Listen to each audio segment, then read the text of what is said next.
હવે આપણે દેખીશું ધોરણ 8 વિષય વિજ્ઞાનના પ્રકરણ. હવે તમારી જૂની ગાઈડમાં 14મું તમારા 14મું પ્રકરણ છે, પણ નવા સિલેબસ મુજબ આ 11મું પ્રકરણ છે. તેનું નામ છે વિદ્યુત પ્રવાહની રાસાયણિક અસરો. અને તેમાં આજે આપણે દેખીશું કે માત્ર એક શબ્દમાં જવાબ આપો. તો કે વિદ્યુત દ્રાવણમાં કયા વિદ્યુત ભાર વાહકો હોય છે? તો કે ધન અને ઋણ આયનો. કયા ધન અને ઋણ, પોઝિટિવ અને નેગેટિવ. એલઈડીનું પૂરું નામ છે લાઇટ એમિટિંગ ડાયોડ. તમને ગઈકાલે પણ કીધેલું, આજે પણ કીધું. એનું પૂરું નામ છે લાઇટ એમિટિંગ ડાયોડ. વિદ્યુત ટેસ્ટરનો ઉપયોગ શું છે? તો કે વિદ્યુત પ્રવાહની હાજરી જાણવા છે ને. ટેસ્ટરનો ઉપયોગ ખબર ને કે લાઇટ ત્યાંથી ઇલેક્ટ્રોન વિદ્યુત ત્યાંથી પસાર થાય છે કે નહીં થતો.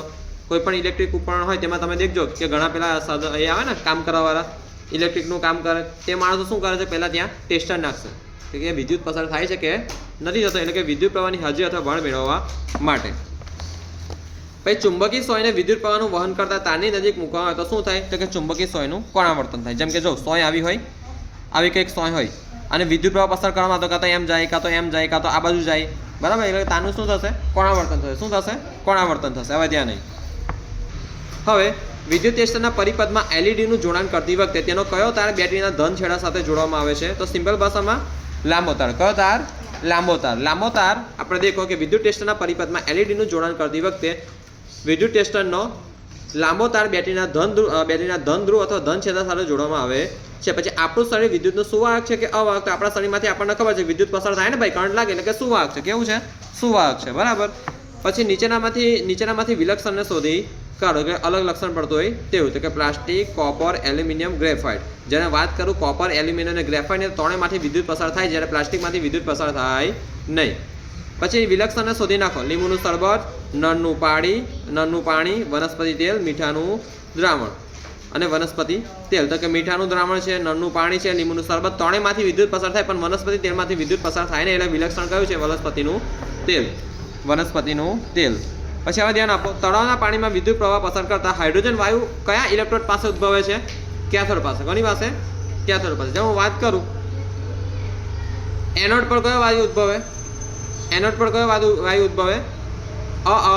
એનોડ. તો એનોડ ને ઓક્સિજન. હા, યાદ રાખજો કે એનોડ પર ઓક્સિજન વાયુ ઉદ્ભવે. આલ્કોહોલ પ્રવાહ એ વિદ્યુતનું સુવાહક છે કે અવાહક છે? તો કે આલ્કોહોલ પ્રવાહ એ વિદ્યુતનું કેવું છે? અવાહક છે. કેવું છે? અવાહક છે. હવે ધ્યાન નહીં. ધાતુ પદાર્થોમાં વિદ્યુત ભાર વાહકો કયા હોય છે? તો કે ધાતુ પદાર્થોમાં વિદ્યુત ભાર વાહકો દેખો મુક્ત ઇલેક્ટ્રોન્સ હોય છે. કયા હોય છે? મુક્ત ઇલેક્ટ્રોન્સ. ઇલેક્ટ્રોન છે ને ફરતા રહેતા હોય છે ને તે જ બગા વિદ્યુતનું વહન કરાવે છે. હવે ધ્યાન નહીં. હવે ધાતુ પદાર્થોમાં વિદ્યુત ભાર વાહકો કયા હોય છે? કે ધાતુ પદાર્થોમાં વિદ્યુત ભાર વાહકો મુક્ત ઇલેક્ટ્રોન હોય છે. આયનોના પ્રકાર જણાવો કે ધન આયનો અને ઋણ આયનો. ખબર જ હોય છે. પછી ઇલેક્ટ્રોન્સ નળના પાણીમાં અંશત એટલે કે થોડા ડૂબેલા હોય અને તેમાંથી વિદ્યુત પ્રવાહ પસાર કરવામાં આવે તો ઇલેક્ટ્રોન્સ પાસે હાઇડ્રોજન અને ઓક્સિજન ઉદ્ભવે છે. તેનું નિર્દેશન કયા વૈજ્ઞાનિકે કર્યું છે? તો કે વિલિયમ નિકોલસ. નામ યાદ રાખવાનું છે, ફક્ત ફેક્ટ છે, વિલિયમ નિકોલસ. પછી સાયકલના હેન્ડલ પર કયા દ્રવ્યનું પ્લેટિંગ કરવામાં આવે છે? કારનું પણ તમને કીધેલું આ ખાલી જગ્યામાં, બરાબર છે, કે સાયકલની ઘંટડી છે તેમાં ક્રોમિયમનું. કયું બકા?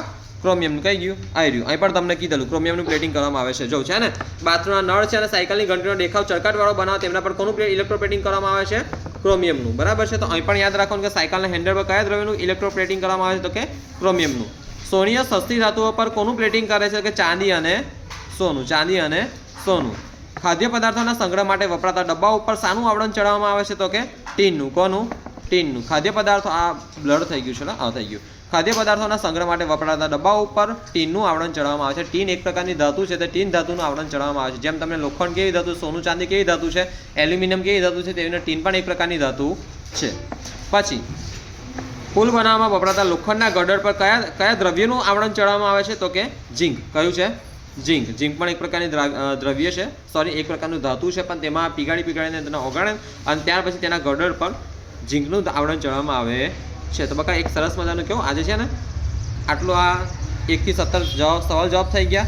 તેમજ આ ખાલી જગ્યા પણ આજે કરી નાખી. તો મોડે કરજો અને આવતીકાલે મેં તમને ગઈકાલે આટલા કરાયા હતા. આ વિકલ્પ 1 થી 17 સાંજે કરાયા હતા અને વિડીયો સરસ રીતે ઉતરો છે. આજે યુટ્યુબ પર ચડી જશે. તેમજ આજનો વિડીયો પણ આજે યુટ્યુબ પર ચડી જશે. તો વિડીયોનું રિવિઝન કરતો સરસ રીતે આ બધું અને આવતીકાલે તેનો ટેસ્ટ રહેશે.